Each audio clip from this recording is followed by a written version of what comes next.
Պաշտոնապես տրվեց Հայաստան-Եվրամիություն անվտանգության և պաշտպանության ոլորտներում խորհրդակցությունների մեկնարկը։ Արտգործնախարար Արարատ Միրզոյանը և ԵՄ արտաքին գործերի ու անվտանգության քաղաքականության հարցերով բարձր ներկայացուցիչ Կայա Կալասը Հայաստան-Եվրամիություն գործընկերության օրակարգը ընդլայնող նոր համաձայնագիր ստորագրեցին։ Կալասը 2 օրյա աշխատանքային այցով է Հայաստանում եկել է հստակ ուղերձով, քանի որ Եվրամիությունը և Հայաստանը երբեք այսքան մերձ չեն եղել, որքան հիմա, սակայն ընդգծեց, կա էլ ավելի մեծ պոտենցիալ։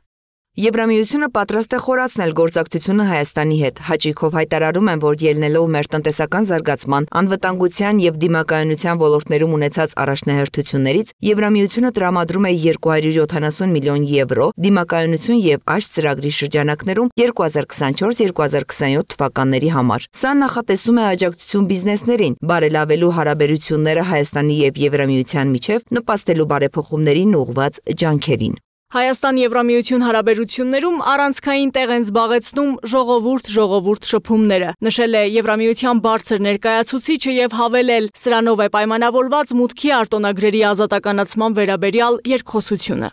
Ուրախ եմ հայտարարել, որ Եվրոպական հանձնաժողովը ընդունել է մուտքի արտոնագրերի ազատականացման գործողությունների ծրագրի առաջարկը, երբ Հայաստանում պայմանները կատարվեն, գործընթացը ավարտին կհասցվի։ Արդյունքում Հայաստանն ու Եվրամիությունը ել ավելի կմերձենան։ Առանձնազրույցի ընթացքում կողմերը կարևորել են Հայաստանում Եվրամիության մշտադիտարկման առաքելության գործունեությունը, քննարկել են եվրոպական խաղաղության գործիքի ներքո Հայաստանին աջակցության տրամադրումը։ Միրզոյանը շեշտել է, գլոբալ դարպաս ռազմավարությունը և Հայաստանի կառավարության խաղաղության խաչմերուկ նախագիծը կարող են փոխլրացնել միմյանց։ Իհարկե, այստեղ կարող ենք հավելել նաև միջին միջանցքի գաղափարը, որի շուրջ քննարկումներ ենք ունեցել մեր մյուս գործընկերների հետ։ Այս համատեքստում կընդգծեմ Հարավային Կովկասի որպես Եվրոպայի և կենտրոնական ու արևելյան Ասիայի միջև կապող կամրջի դերը, տեղին է հիշատակել նաև խոսեցի գլոբալ դարպասներից, բայց նաև Եվրոպական միության մյուս վերաբերելի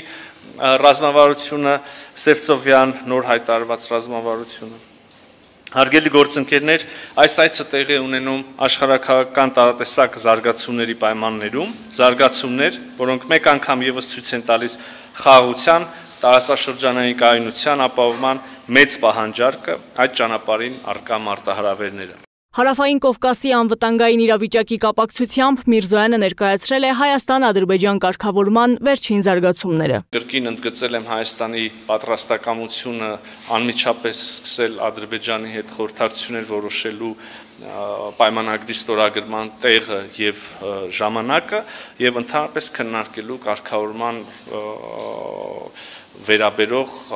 ողջ սպեկտրին վերաբերող բոլոր հարցերը։ Մենք ինչպես նախկինում այսօր ևս շատ կառուցողական ենք տրամադրված։ Հայաստանի և Ադրբեջանի միջև կարգավորման գործընթացով ոգևորված են Եվրամիությունում, վստահեցրեց Կայա Կալասը, պատասխանելով հարցին ԵՄ-ի համար ինչքանով է կարևորվում խաղաղության պայմանագրի ստորագրումը և որքանով է կարևորվել այն Ադրբեջան այցի ժամանակ։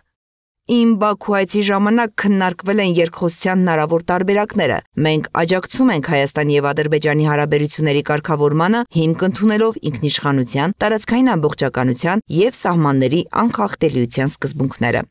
Այս սկզբունքներին այլընտրանք չկա, վստահեցրեց ԵՄ բարձր ներկայացուցիչը և հույս հայտնեց, որ Ադրբեջան-Հայաստան հարաբերությունների կարգավորումը տեղի կունենա հնարավորինս արագ։ Այդա Կիրակոսյան, Free News, Ազատ լուրեր։